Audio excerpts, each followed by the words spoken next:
Olá, estamos começando mais um episódio do Urbanidades. Eu sou o João Freitas e estou aqui novamente com o Danilo Cursino. Tudo bem, Danilo? Tudo certo, João. E por aí, como é que estão as coisas? Tudo bem, meu caro. Que alegria, hein? Novamente estamos aqui Mais uma vez. fazendo esse Urbanidades chegar a novas pessoas, ampliando o nosso alcance. A gente está muito feliz pela repercussão dos episódios, a gente agradece muito o retorno das pessoas. A gente segue ali tentando melhorar uma coisa ali, uma coisa aqui, outra ali. A gente sabe que tecnicamente tem algumas falhas a serem corrigidas, mas com o tempo a gente vai tentando melhorar a embalagem desse produto que a gente está entregando.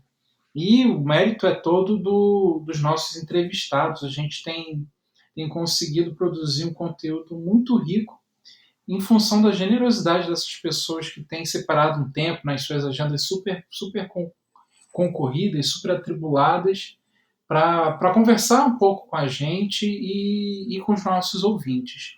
Então, agradecer duas vezes aos nossos entrevistados e também aos nossos ouvintes que retornam ou que chegam agora também.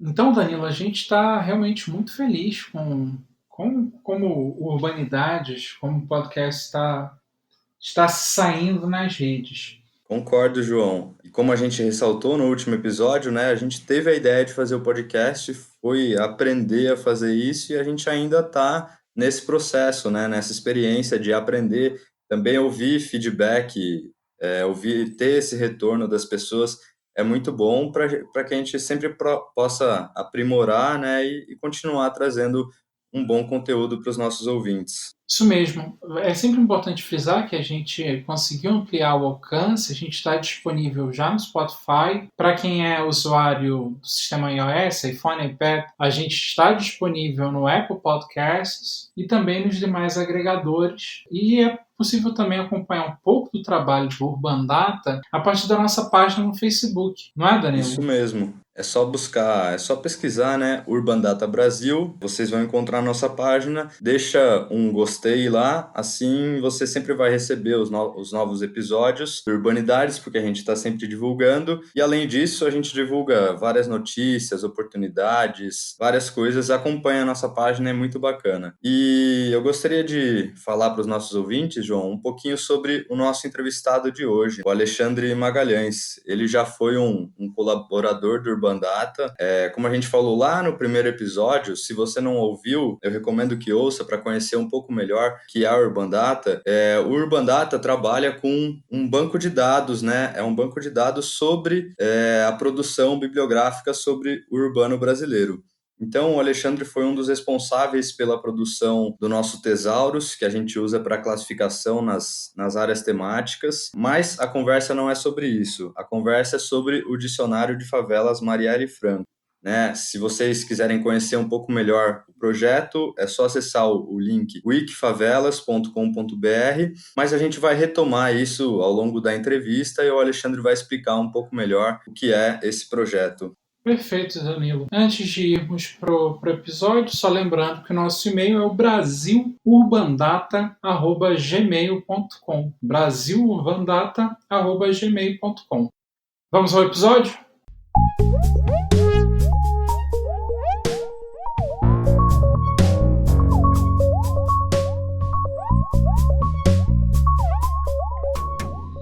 Olá, pessoal. Aqui João Freitas, o seu anfitrião em mais uma entrevista para Urbanidades.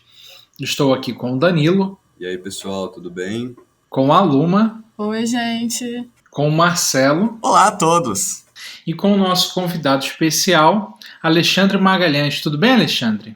Oi, tudo bem, João? E aí? Alegria ter você aqui conosco em mais uma edição do Urbanidades para contar um pouco da sua trajetória, dos seus projetos atuais e já para introduzir a nossa conversa, a gente gostaria que você pudesse se apresentar para a nossa audiência, contando um pouco da sua trajetória, os caminhos que você percorreu até chegar hoje aqui. Vou começar, digamos, do momento atual, né? Atualmente eu sou professor da Universidade Federal do Rio Grande do Sul, do Departamento de Sociologia, mas antes disso eu passei por outras instituições, todas nas quais eu pude me especializar em consolidar uma trajetória na área da sociologia, também da antropologia, né? Então estou atuando um pouco nessa fronteira entre os dois campos disciplinares, né? Mas também dialogando com outros tantos, como a filosofia e a história. Eu posso dizer, sem, enfim, me alongar muito nessa descrição dessa trajetória, dizer que eu me apaixonei pelo campo das ciências sociais desde o início. Acho que todo mundo, ou uma boa parte das pessoas que fazem ou escolhem fazer ciências sociais, tem, talvez ali no horizonte de expectativas, né, de suas expectativas, uma busca por transformar a realidade à sua volta, não só de entender a realidade à sua volta, mas transformar a realidade à sua volta. Então, eu acho que eu acabei optando por ciências sociais, né, e o campo das humanidades como um todo, justamente tendo isso como horizonte.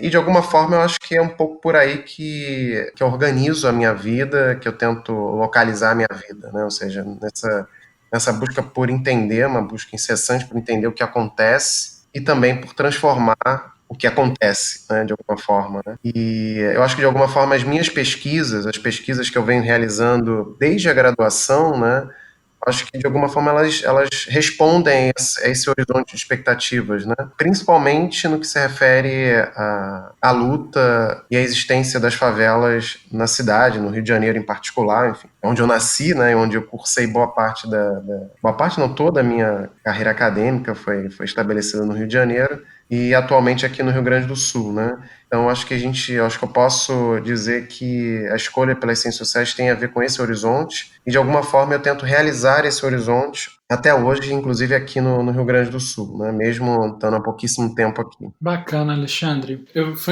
Enquanto você falava, eu fiquei pensando sobre essas fronteiras entre sociologia e antropologia. Essas fronteiras, em alguns momentos, são bem tênues, né? Sobretudo quando se trata da cidade em si, que é o seu objeto de estudo num campo mais amplo. Fala um pouco de como que foi a utilização dessas ferramentas e exatamente onde você se posiciona nessa suposta fronteira entre sociologia e antropologia, o que você consegue utilizar dessas duas áreas que acabam compondo as ciências sociais de uma forma mais ampla, né? Ela não foi completamente delineada. Na verdade, foi um esforço, acho que inclusive de muitos professores, dos projetos que eu participei, né, de tentar atravessar essa fronteira o tempo inteiro. Então, esses limites nunca eram bem delimitados, definidos, na verdade, né? Então, acho que isso, de fato, me forjou enquanto pesquisador, né? E me possibilitou ter acesso a diferentes universos de pesquisa, de interpretação, né? Talvez mais amplos, mais enriquecedores, que as fronteiras disciplinares talvez não permitissem ou não permitem a princípio, né? Isso, de fato, me marcou desde o início da graduação, posso afirmar isso, né?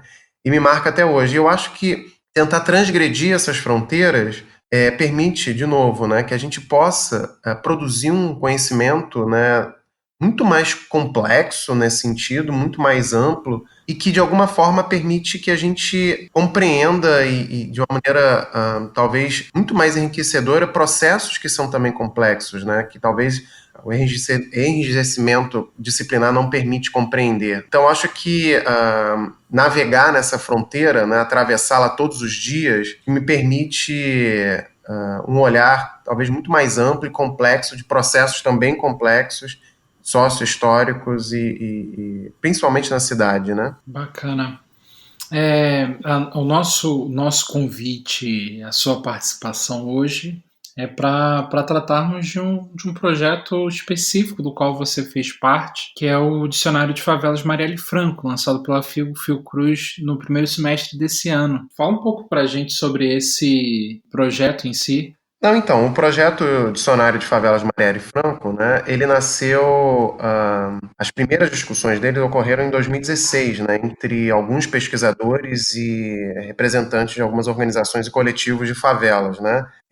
Ele foi capitaneado pela professora Sônia Fleury, e aí contou lá no seu início, na sua fundação, com as professoras Márcia Leite, Luiz Antônio Machado da Silva, e várias instituições como o Grupo Eco, do Santa Marta, o Raízes em Movimento, o SEAC, da Cidade de Deus, e outros pesquisadores, né? E a intenção do dicionário, desde o início, foi tentar oferecer uma plataforma na qual se pudesse oferecer diferentes interpretações sobre as favelas, que não aquelas que até hoje marcam, né, a visão, enfim, e o olhar sobre as favelas, especialmente aquelas relacionadas à imprensa, né, que é fortemente marcado pela dimensão da violência, e mesmo no mundo acadêmico, né? Então, o dicionário ele surge como um esforço coletivo de atores das favelas e da universidade, ou das universidades, porque é mais de uma universidade que participa, né? Grupo de pesquisa dessas universidades, né? De oferecer um outro olhar sobre esses territórios que não restritos apenas pela dimensão negativa, principalmente associada à violência, né? Justamente isso parte de uma compreensão de que na favela se produz muita coisa, se realiza muita coisa, se experiencia muita coisa. E de alguma forma não havia um espaço para que essas diferentes experiências, para essas diferentes vivências e diferentes interpretações pudessem, de alguma forma, vir a público, né? Então, esse esforço coletivo, né, tem a ver justamente com isso, né, de trazer a público, né, uma outra visada, uma outra visão, um outro olhar sobre essas diferentes experiências que formam a favela ou as favelas, né? E que de alguma forma são subsumidas, são ignoradas pela visão hegemônica sobre elas que as associa o tempo inteiro com a violência, né? O dicionário, a grande novidade dele é justamente atravessar essa visão negativa, esse olhar negativo sobre esses territórios, né, e apostar na potência mesma que existe, que é produzida, que, enfim, o tempo inteiro organiza essas experiências de vida, né? Alexandre, eu acho que seria legal contar para o público, conte para a gente, como que funciona o dicionário e dar alguns exemplos de discussões que estão lá, conteúdos que esse dicionário possui, que eu acho uma coisa muito interessante, né? Uma coisa diferente do que a gente costuma ver normalmente, né? Então, acho que seria legal apresentar um pouco disso, né? Como que ele funciona. E é uma plataforma colaborativa, não é, Alexandre? Isso. O que é mais interessante porque, de alguma forma, ele emula o Wikipedia, né, mas tenta avançar no que o Wikipedia oferece, né? Assim como o Wikipedia, né, a nossa plataforma, o Wikifavelas, ele é fornecido na forma de um software livre, né? Então, nesse sentido, acho que isso é importante mencionar, não tem um custo de licenciamento para o uso dessa plataforma. E a escolha pelo Wiki, né, tem a ver justamente com essa possibilidade de ser um domínio aberto, em que todos podem colaborar, né, e todos podem acessar sem custo nenhum, né? Isso não só facilita o incremento de temas, das discussões, mas também facilita a própria circulação dessas discussões, que era um dos grandes objetivos na criação da plataforma virtual, né? E além disso, né, o dicionário ele pode ser acessado de qualquer computador ou celular que tenha acesso à internet, né? Então, isso facilita muito, né, a circulação dessa produção que, de alguma forma, o Wikifavelas vai concentrar, né, e ajudar a publicizar. Então, acho que isso é uma coisa interessante, né? Uma outra característica dessa plataforma, né, é de que ele visa estimular de alguma forma e permitir a coleta e construção coletiva de conhecimentos existentes sobre as favelas. Então, essa elaboração coletiva também é uma das marcas dessa plataforma, porque ali a intenção não é só meramente publicar um assunto, né, relacionado a um tema específico da existência das favelas, mas também a partir desses temas possibilitar um diálogo, né? Então, de alguma forma, a plataforma ela não só reúne assuntos relacionados às favelas, mas também pressupõe estimular um debate sobre esses temas e sobre, obviamente, as favelas como um todo e a cidade como um todo. Então, ao mesmo tempo que é uma plataforma colaborativa, uma plataforma de divulgação de temas e assuntos relacionados às favelas, é também uma plataforma para estimular o debate público sobre esses territórios que não fique circunscrito ao tema da violência, por exemplo. É claro que o tema da violência vai aparecer, necessariamente vai aparecer, mas ele não se resume ao tema da violência. Eu acho que esse é uma das grandes dimensões e importância da plataforma nesse momento, né? E eu acho que se vocês puderem acessar, né, e eu já faço o convite para que vocês, inclusive, possam acessar e quem vai nos ouvir também acesse, né? Inclusive abra uma conta, né, porque a colaboração é livre, então qualquer parte do país que trabalha com favelas ou tem uma experiência com favelas pode contribuir, né? Hoje a plataforma não se restringe só ao Rio de Janeiro. Eu queria chamar atenção para muitos dos temas que a gente trabalha para justamente destacar essa diversidade que marca a plataforma virtual. Então, por exemplo, a gente tem atualmente contribuições relacionadas aos bailes funk das favelas cariocas, né, por exemplo. A gente tem contribuições relacionadas à discussão sobre as associações de moradores ou outras organizações coletivas produzidas por moradores de favelas. A gente tem, por exemplo, já contribuições relacionadas a essas experiências recentes dos refugiados nas cidades, né? Então é muito interessante que você tem hoje um grupo significativo de refugiados vindo nesses processos de deslocamento internacional, inclusive, né, que habitam nas favelas. Então você tem grupos de refugiados que habitam as favelas hoje, né? Então se transformou num fenômeno significativo. A gente tem contribuições relacionadas à literatura, né, à produção cultural significativa que existe hoje nas favelas cariocas, mas não só, né? Então isso é importante porque a plataforma ela vai dar vazão a esse tipo de voz, a esse tipo de produção. Enfim, você tem um conjunto enorme de contribuições e temas, né, que já podem ser consultados e que já podem ser debatidos hoje na plataforma. Sim. Né? Você não falou de um que eu achei bem curioso, como permeia uma série de verbetes, que é a questão da religião, das manifestações religiosas, né? Sim, claro, não, eu não mencionei... Não dá para mencionar tudo também, evidente, né? Mas essa me chamou muita atenção. Não, então, eu não mencionei a estruturação da plataforma, mas a plataforma, a contribuição para ela se dá justamente na formulação e na formatação dos verbetes, né? Os verbetes têm a ver justamente com essa possibilidade de oferecer um conhecimento, uma interpretação sobre vários temas relacionados às favelas, né? Só que numa forma um pouco mais curta, que não tem um caráter acadêmico. Então a gente faz esse esforço, inclusive para as contribuições acadêmicas, né, que elas sejam feitas numa linguagem que se utilize de recursos talvez que facilitem mesmo a circulação desse debate, porque muitas vezes a gente utiliza outros recursos no debate acadêmico, que, enfim, tem a ver e diz respeito a esse universo, mas que não necessariamente favorecem a circulação, o entendimento mesmo coletivo mais amplo das categorias que a gente discute na universidade, né? Então, a ideia é que essa contribuição seja feita e seja produzida numa linguagem acessível a um universo cada vez mais amplo de pessoas e que isso, de fato, se transforme num debate público, né? E aí, nesse sentido, entram, como eu estava chamando a atenção agora há pouco, né, diferentes temas, né? E um deles, e talvez um tema significativo e importante hoje na trajetória das favelas, tem a ver justamente com essas manifestações religiosas, né? E, de fato, tem muitos verbetes hoje voltados para poder explicitar essa experiência ou essas experiências religiosas nas favelas. Então, você tem desde isso que a gente chama de avanço e consolidação do neopentecostalismo nas favelas, né?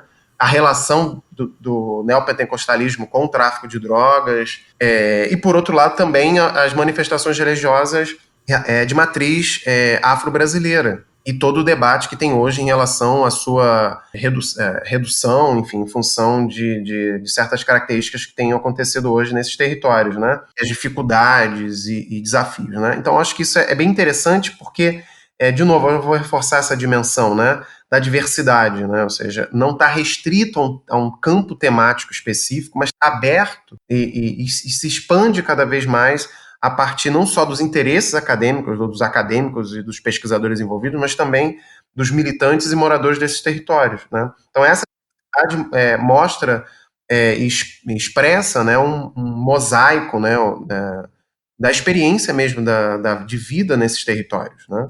Alexandre, e dentro desse desse contexto todo aí grandioso de uma plataforma colaborativa, qual que é o seu papel? O que você faz? Que eu sei que você tem um papel aí dentro, além de colaborador, né? Você também tem um papel na criação desse site, né? O que você faz exatamente? Não, então, eu chego um ano depois de quando a ideia tinha sido estruturada, né? E aí a primeira equipe que organizou, enfim, se encontrou com os coletivos das favelas e com os acadêmicos e professores das universidades, né?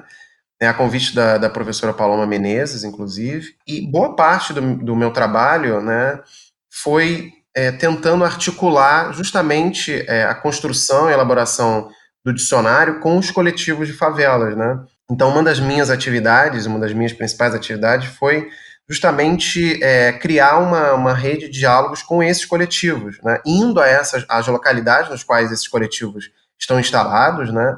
Para conversar tanto no sentido de explicar o que é o dicionário, enfim, não só para aqueles que estavam diretamente envolvidos, mas para possíveis colaboradores dessas localidades, desses coletivos, né? E também para estimular a produção de verbetes relacionados tanto à história desse coletivo quanto das localidades nas quais eles estão localizados, né? Então esse era um trabalho interessante porque mostrava justamente essa dimensão do dicionário, que não era restrita ao universo acadêmico, né, mas tentava construir pontes e redes de relacionamento com os coletivos e essas localidades, né. Então, na verdade, o dicionário ele tem essa pretensão, né, de ser algo que vai além dos muros da universidade ou das salas das universidades, né, ou dos institutos de pesquisa, enfim, né, no qual ele está associado, né, relacionado, mas também se espraiar, se relacionar e enfim, se expandir para essas outras localidades, né, porque afinal de contas, isso que é um dado importante, né, esse dicionário não é só dos pesquisadores envolvidos ou do grupo de pesquisa que toca o dia a dia do dicionário, ele também e principalmente desses coletivos envolvidos e de outros que a gente está tentando trazer para compor esse trabalho, né? Essa iniciativa, né? Então,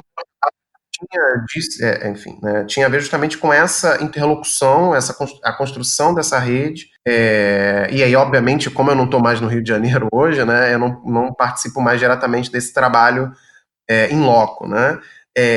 E hoje tento colaborar justamente no processo de atualização da plataforma, no aperfeiçoamento dela, enfim, observando o que a gente pode melhorar, né? E aí acho que vale a pena mencionar o trabalho do Marcelo Fornazin, que é o que digamos assim, a grande cabeça de TI que toca a plataforma, né? Então, acho que com as nossas colaborações, enfim, de toda a equipe, né, ele consegue produzir um trabalho incrível, ele e a equipe dele, né? Porque esse trabalho de TI não é uma coisa fácil, né? Vocês devem saber muito bem, né? E é um trabalho orgânico, né? Porque não é só ele lá que conhece tecnologia da informação que cria esse trabalho, mas orgânico, eu estou chamando de orgânico justamente porque ele sempre parte das contribuições, das questões que a equipe mesmo, que não conhece TI, né, coloca, e também dos coletivos e dos colaboradores da plataforma, né? Então, a plataforma não está dada, ela não está fechada de uma vez por toda. Ela o tempo inteiro está se renovando, está se atualizando, está criando condições para que esse trabalho de fato possa se desenvolver ainda mais. Então, hoje, meu trabalho tem a ver justamente com a tentativa de tentar organizar esse fluxo, inclusive de verbetes, que tem crescido significativamente, e tentar, de alguma forma, organizá-lo, enfim, né, para facilitar justamente a sua veiculação, né. Agora, à distância, de fato, eu tô... essa minha colaboração diminui um pouco, né, porque é um trabalho que, em parte, depende da presença física, inclusive, né, e aí eu estou tentando ainda reorientar como eu posso contribuir à distância, né.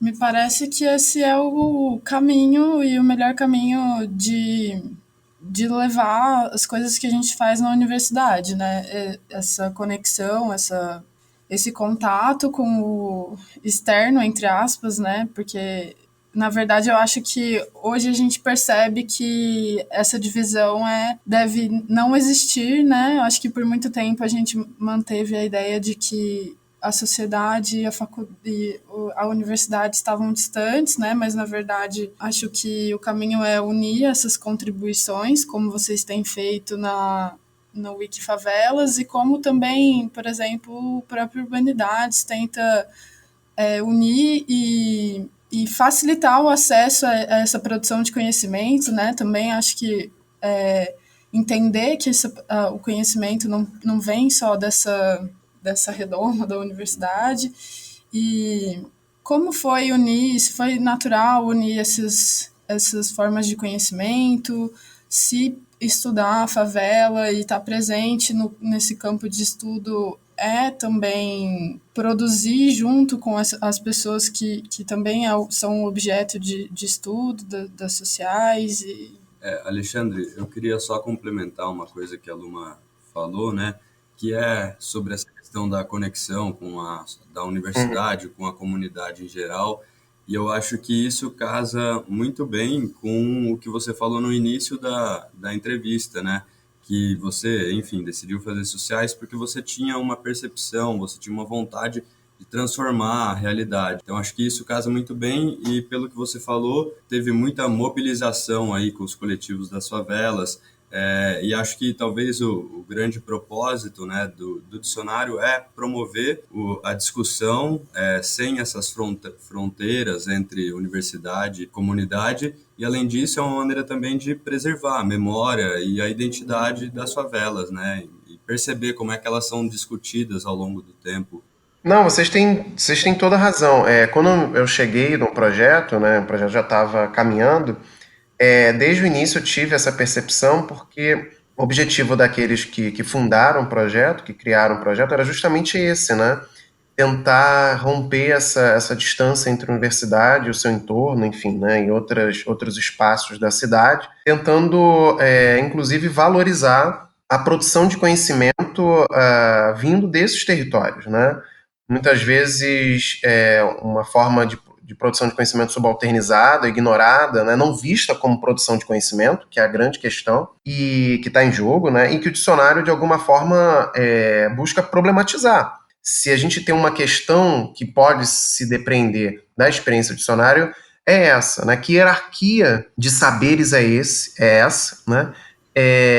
Que cria essa fronteira entre o que se produz na universidade e o que se produz nesses outros espaços, né? De fato, há uma hierarquia de saberes, né? Há uma diferença irredutível entre o saber produzido na universidade e o saber produzido por esses coletivos ou por outras instituições desses territórios. Acho que o grande objetivo do dicionário é tentar trazer ao mesmo patamar de importância essas duas produções de conhecimento, colocá-las em diálogo, né, fazê-las confrontar uma com a outra, e a partir daí produzir alguma coisa combinada, nova, né, que pudesse, de fato, inclusive servir a luta desses coletivos, dessas pessoas, dessas populações, né, e abrir a universidade para essa outra produção de conhecimento, para essa outra possibilidade também de fazer, né, de saber, né.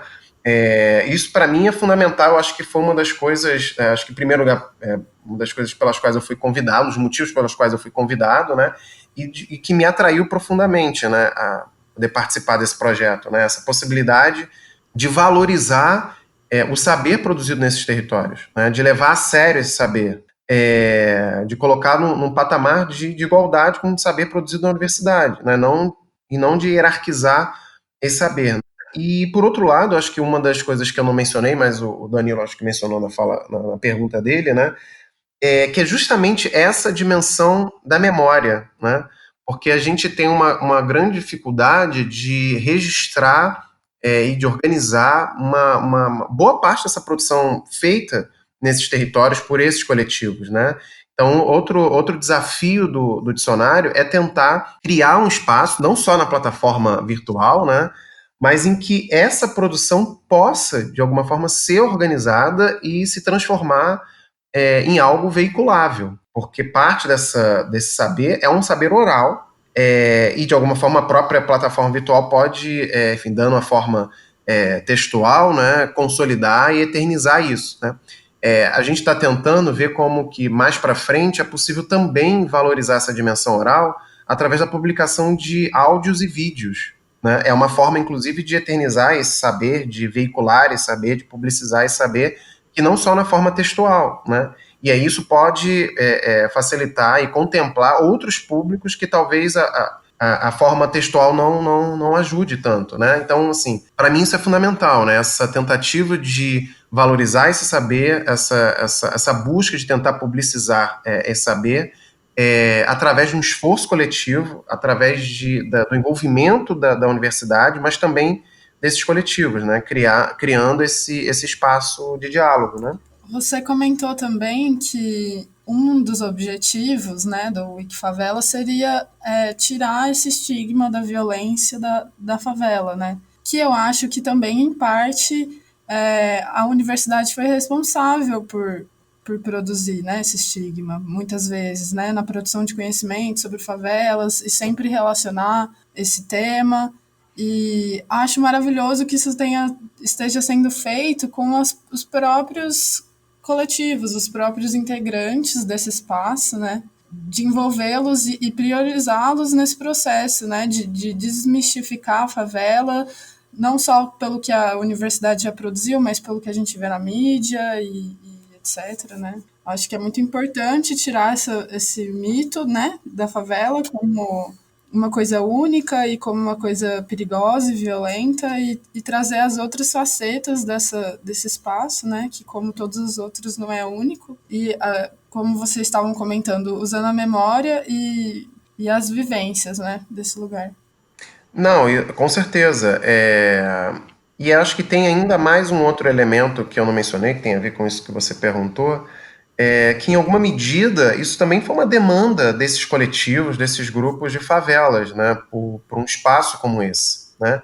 Não é exatamente só por conta de uma boa ideia surgida na universidade e que queria se transformar numa extensão. Na verdade, quando essa ideia surgiu, é uma ideia que surgiu justamente da relação da professora Sônia, do Machado, da Márcia, da Paloma com esses coletivos em outras ocasiões, e também uma demanda desses coletivos para esses professores e pesquisadores, né, de um espaço em que não se restringisse apenas à produção de uma pesquisa, mas que fosse alguma coisa que pudesse, de fato,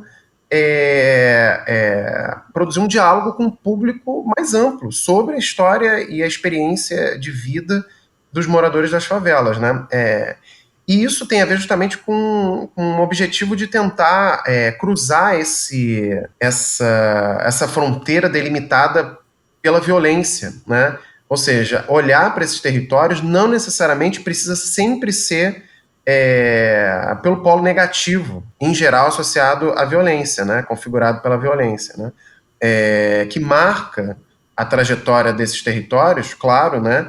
Mas que também é marcado por outras trajetórias, por outras experiências, né? Que tem a ver com a cultura, que tem a ver com a religião, que tem a ver com a política, que tem a ver com o esporte. É muito interessante que a gente tem já verbetes relacionados ou previstos sobre o esporte nesses territórios, né? Sobre a ação política institucional ou não nesses territórios, né? Relacionados a esses territórios, que também compõem a história dessas localidades, né? Então, por que não discutir a experiência das favelas a partir desses outros olhares, né? Que são olhares possíveis, né? Porque o grande debate, acho que da violência, e de alguma forma a academia vai por aí também, né? É que no limite acaba produzindo uma visão única, né, sobre as favelas. Eu acho que a experiência do dicionário vem mostrar justamente o contrário, né? Não é possível resumir a história e a experiência dos moradores de favelas a uma única, né, a um único discurso, não a um discurso único que se restringe às favelas, né? Mas apostar justamente em outras vias, né, que obviamente não vão ignorar a dinâmica da violência, né?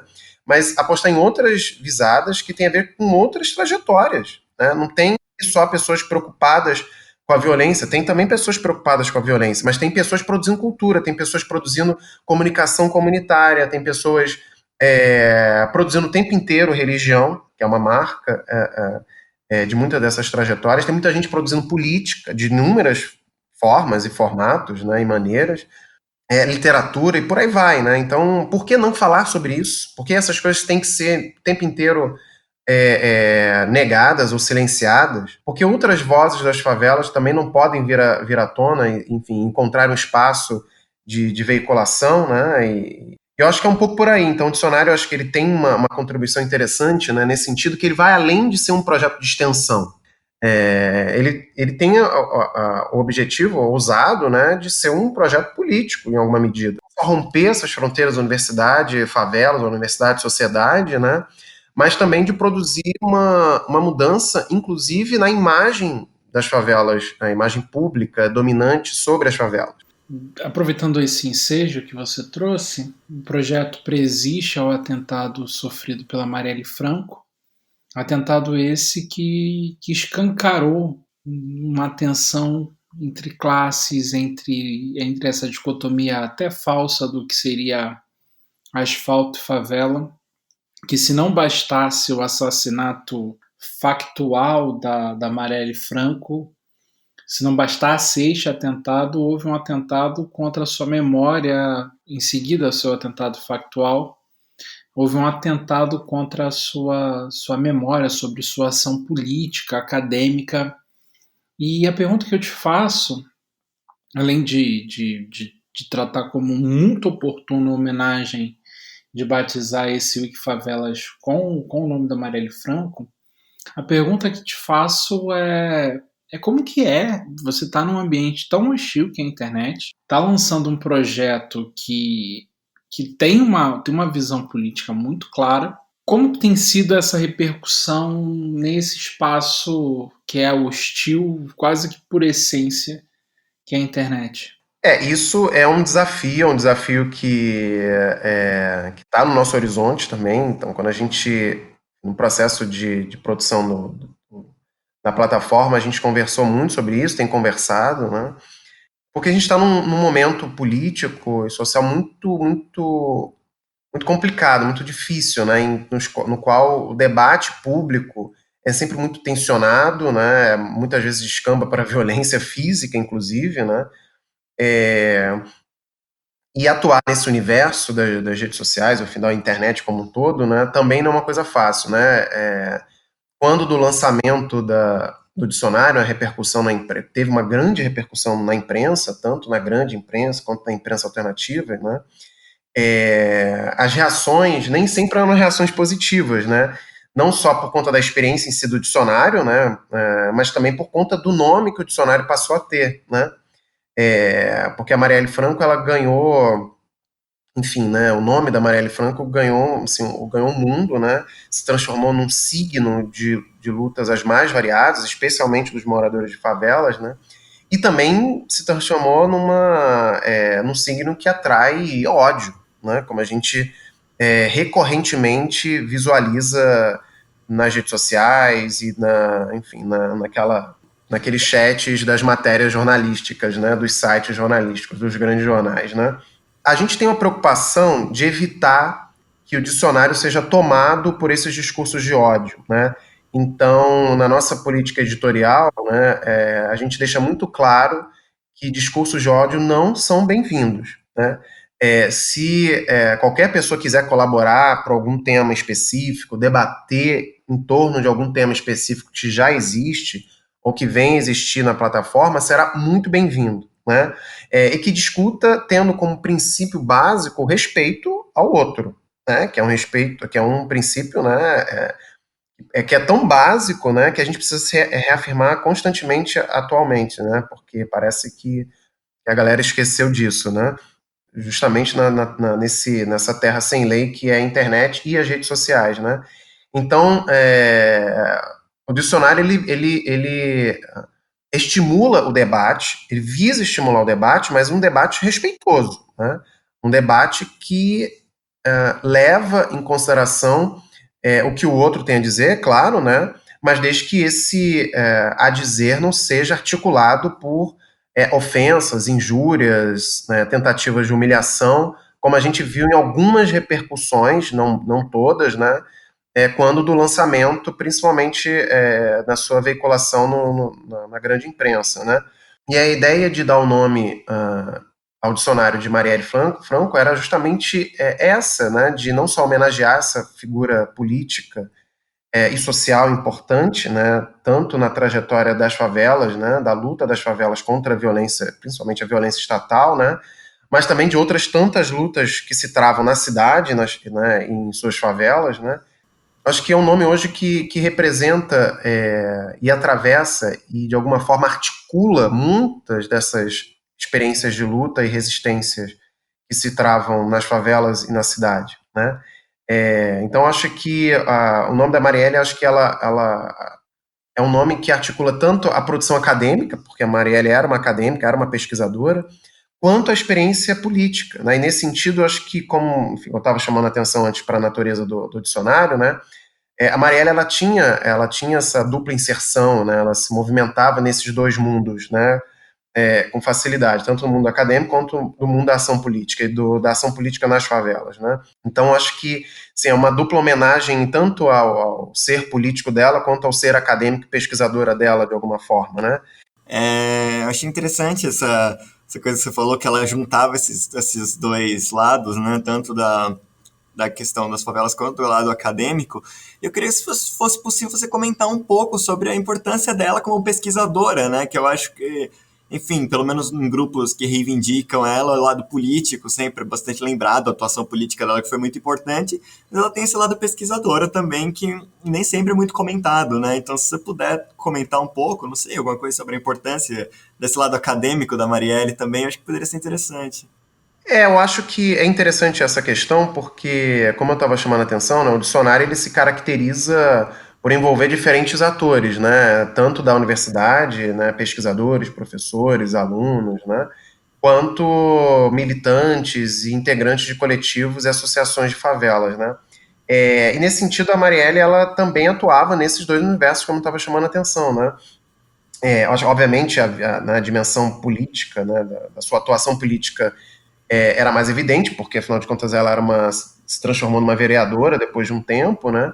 E aí, obviamente, acaba sendo, digamos assim, a identificação mais imediatamente reconhecida, né, e reconhecível, mas ela também foi uma pesquisadora, né, uma pesquisadora que tentou refletir sobre a própria atuação política dela, né, não só sobre o cenário, né, que ela analisou, né, ou vinha analisando, mas também refletir, né, racionalizar a própria atuação política. Eu acho que isso é uma postura interessante de muitos acadêmicos hoje, né, porque a Marielle vem de uma trajetória de pré-vestibulares comunitários, né, de bolsista numa universidade particular, então, assim, uma trajetória que vem refletir um conjunto de trajetórias que mudou um pouco a cara das universidades públicas ou privadas nos últimos anos, né? E que tem essa dupla natureza, né? De atuar politicamente, de atuar num determinado território e também de produzir conhecimento na universidade, né? E eu acho que de alguma forma reflete justamente o que é o dicionário, né? O dicionário tem justamente a ver com essa, não só interlocução, mas essa combinação, né? Esse atravessamento entre o mundo da universidade e o mundo das favelas, né? Como que isso pode se combinar, como isso pode se fundir em alguma medida, né? Então ela fazia isso. E é legal mencionar que a dissertação dela se transformou em livro, né? Eu acho que vale a pena consultá-lo, né? Porque é uma baita de uma pesquisa, né? Que refletia sobre as consequências, os efeitos das unidades de polícia pacificadora nas favelas do Rio, que foi um tema candente, um tema sobre o qual ela se debruçou tanto política quanto academicamente. E tem outros pesquisadores, inclusive na plataforma, que vão refletir sobre essa experiência também, enfim, outras relacionadas às UPPs que vale a pena consultar também, né?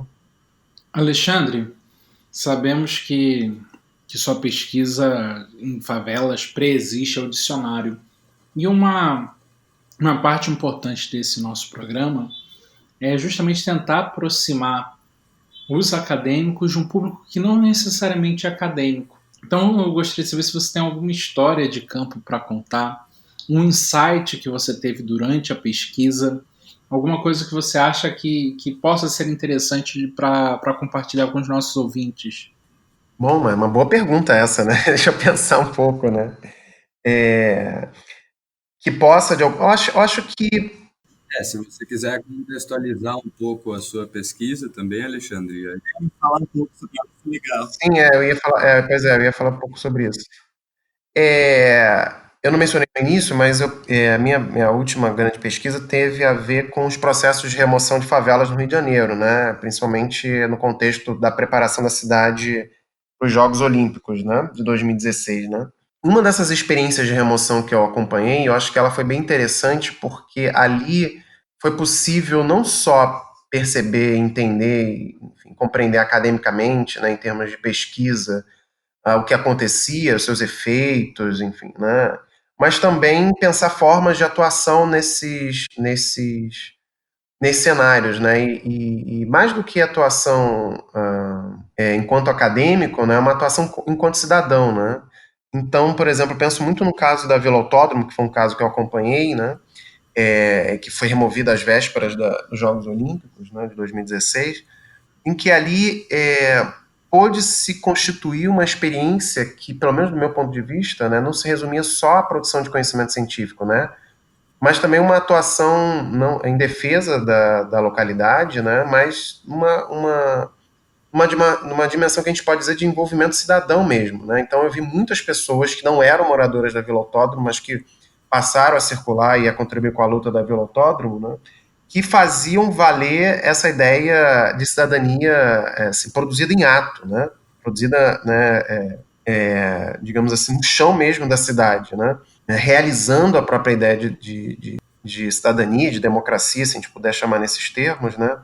E eu acho que, por exemplo, a experiência que me marcou no caso das mobilizações da Vila Autódromo foram duas experiências, né? Uma foi o que a gente chamou de Ocupa Vila Autódromo, né? Ocupa Cultural Vila Autódromo, né?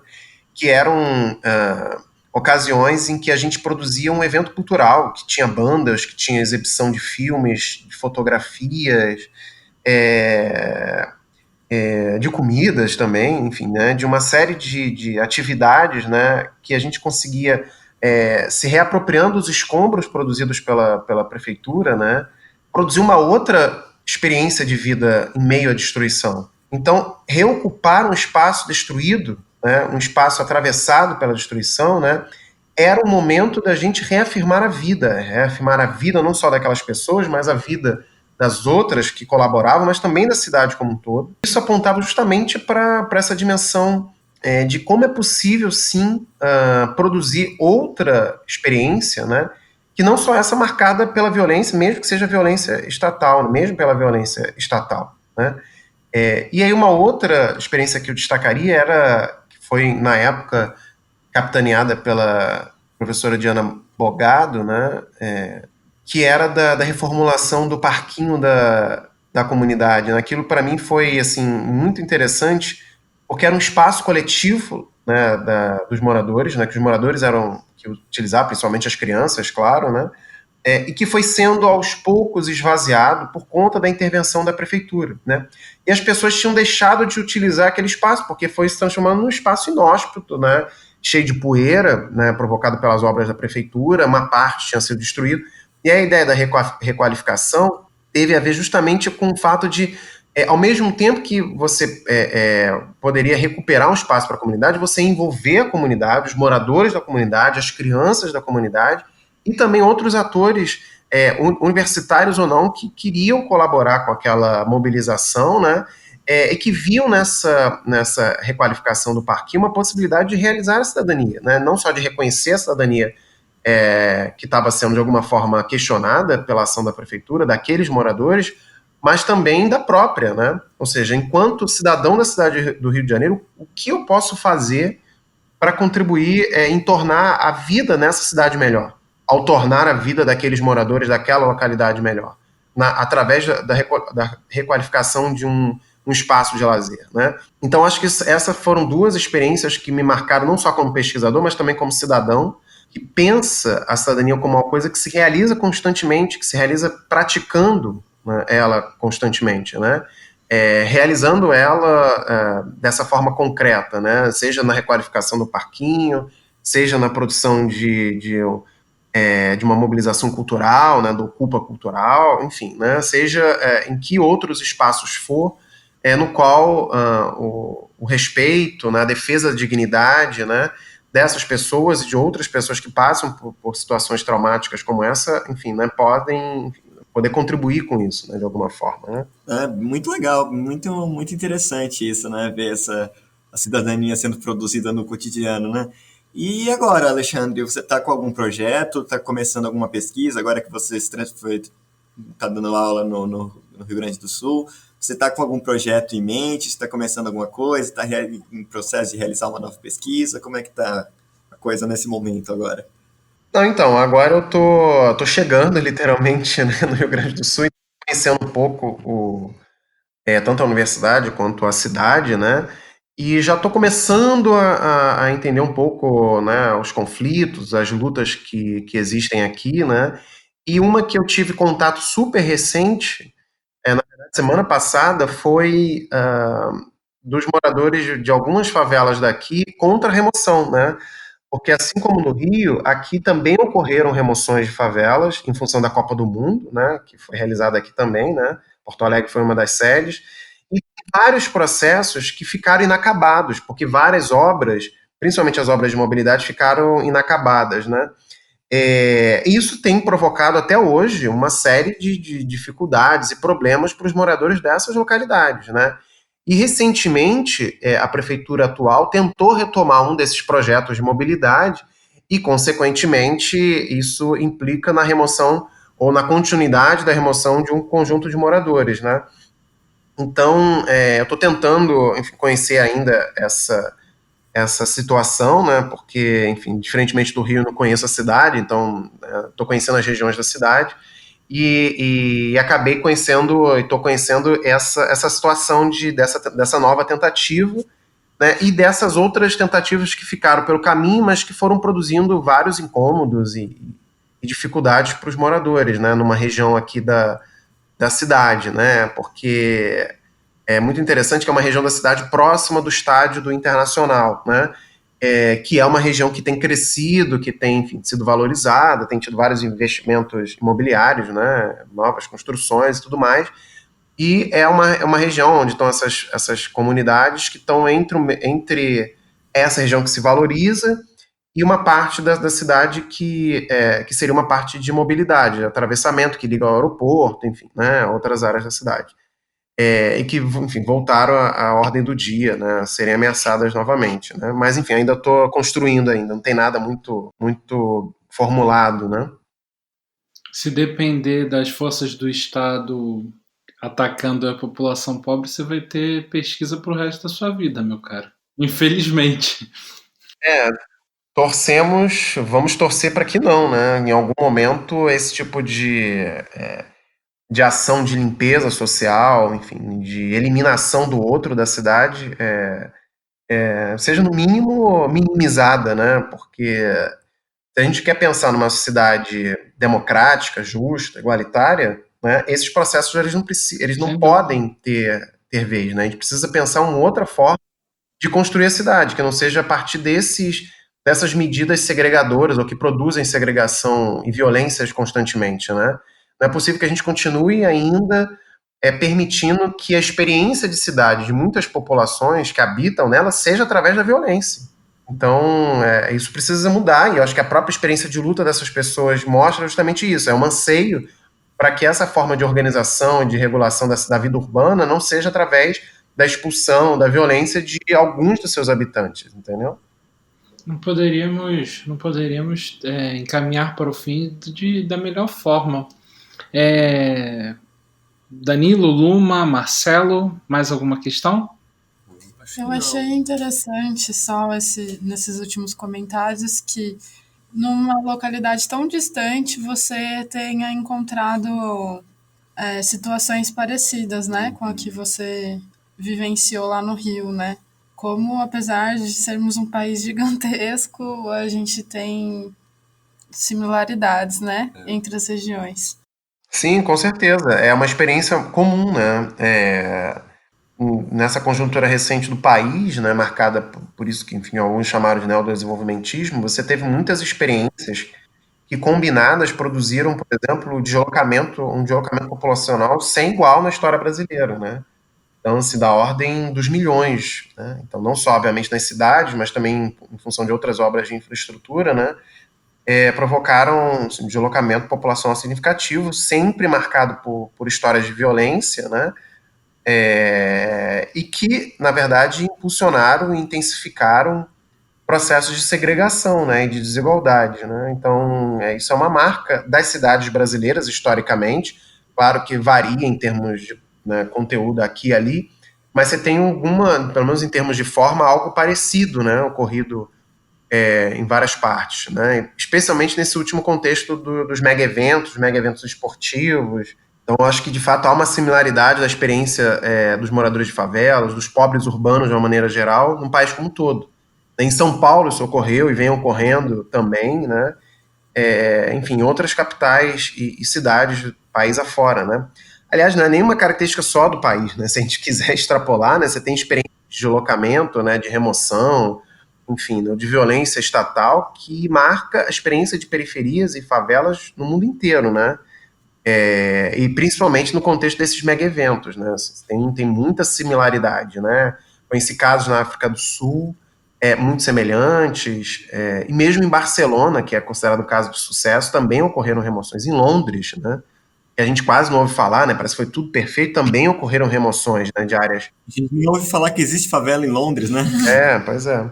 Enfim, né? Acho que é um pouco um processo global até, né? Não se restringe só ao Rio de Janeiro, a São Paulo, Porto Alegre, mas também a outros países, né? Claro que tende a ser ainda mais grave em países como o nosso, que já são atravessados por todas as formas de segregação, desigualdade, né? Você tende a intensificar essas desigualdades, mas também tende a produzir mais desigualdade nesses países do norte, né? Alexandre, a gente só tem que agradecer a sua colaboração, ter disponibilizado o seu tempo para nós e também para a nossa audiência. Antes de nos despedirmos, eu pediria que você fizesse o jabá do Wiki Favelas e para que a nossa audiência acesse. Não, então, gente, bom, em primeiro lugar eu queria agradecer também a oportunidade de debater, minha primeira vez de podcast. E aí eu faço o convite para que todo mundo que vai nos ouvir acesse, né, wikifavelas.com.br.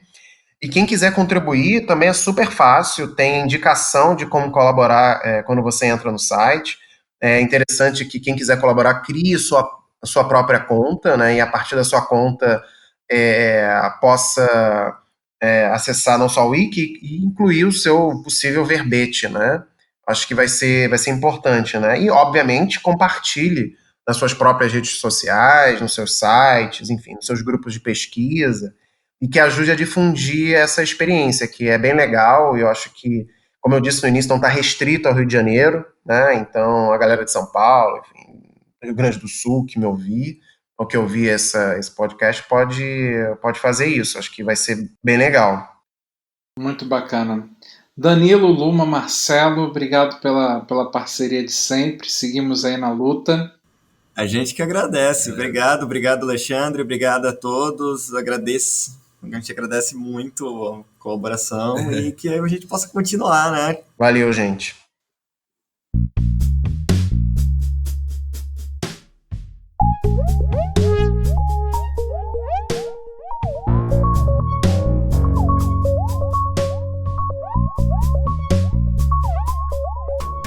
O Urbanidades é produzido pelo Urban Data Brasil, banco de dados bibliográfico sobre o Brasil urbano.